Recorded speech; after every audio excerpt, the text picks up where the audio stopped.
of women's inferiority, anti-feminists began to draw not only, as before, on religion, philosophy and theology, but also on science, biology, experimental psychology, and so forth.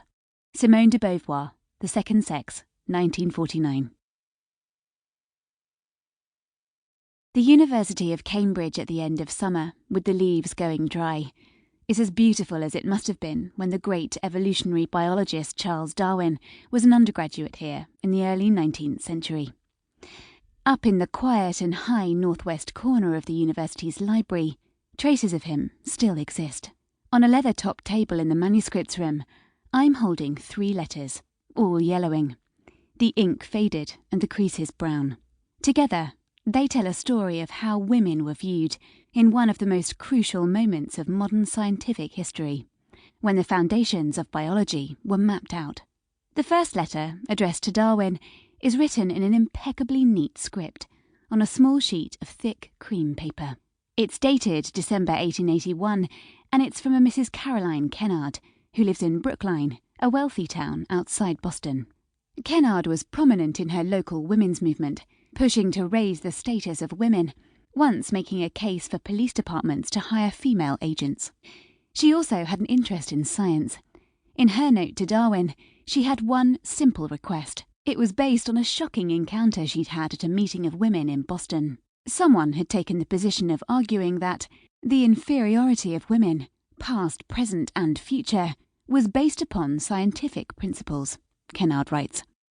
The authority that allowed this person to make such an outrageous statement apparently came from no less than one of Darwin's own books.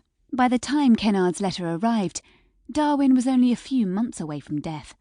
He had long ago published his most important works, On the Origin of Species in 1859, and The Descent of Man, which came out 12 years later. They laid out how modern-day humans could have evolved slowly from simpler forms of life by developing characteristics that made it easier to survive and have more children. This was the bedrock of his theories of evolution, based on natural selection and sexual selection.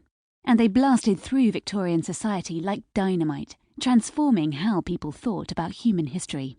His legacy was assured. In her letter, Kennard naturally assumes that a genius like Darwin couldn't possibly believe that women are naturally inferior to men. Surely his work had been misinterpreted. If a mistake has been made, the great weight of your opinion and authority should be righted, she entreats. The question to which you refer is a very difficult one, Darwin replies the following month from his home in Down in Kent. His letter is in a scrawling hand that's so difficult to read that someone had to copy the entire thing word for word onto another sheet of paper, kept alongside the original in the Cambridge University archives. But the handwriting isn't the most objectionable thing about his letter. It's what Darwin actually writes. If polite Mrs. Kennard was expecting the great scientist to reassure her that women aren't really inferior to men, she was about to be disappointed. I certainly think that women, though generally superior to men in moral qualities, are inferior intellectually, he tells her. And there seems to me to be a great difficulty from the laws of inheritance, if I understand these laws rightly, in their becoming the intellectual equals of man. It doesn't end there. For women to overcome this biological inequality, he adds, they would have to become breadwinners like men. And this wouldn't be a good idea because it might damage young children and the happiness of households. Darwin is telling Kennard that women aren't just intellectually inferior to men, but they're better off not aspiring to a life beyond their homes.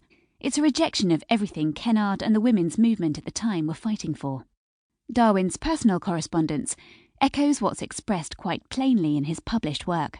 In The Descent of Man, he argues that males gained the advantage over females across thousands of years of evolution because of the pressure they were under to improve in order to win mates. Male peacocks, for instance, evolved bright, fancy plumage to attract sober-looking peahens, and male lions evolved their glorious manes. In evolutionary terms, he implies females can happily reproduce no matter how dull they are, because they're the ones that give birth. They have the luxury of sitting back and choosing a mate, while males have to work hard to impress them and compete with other males for their attention. In this vigorous competition for women over millennia, the logic goes, men have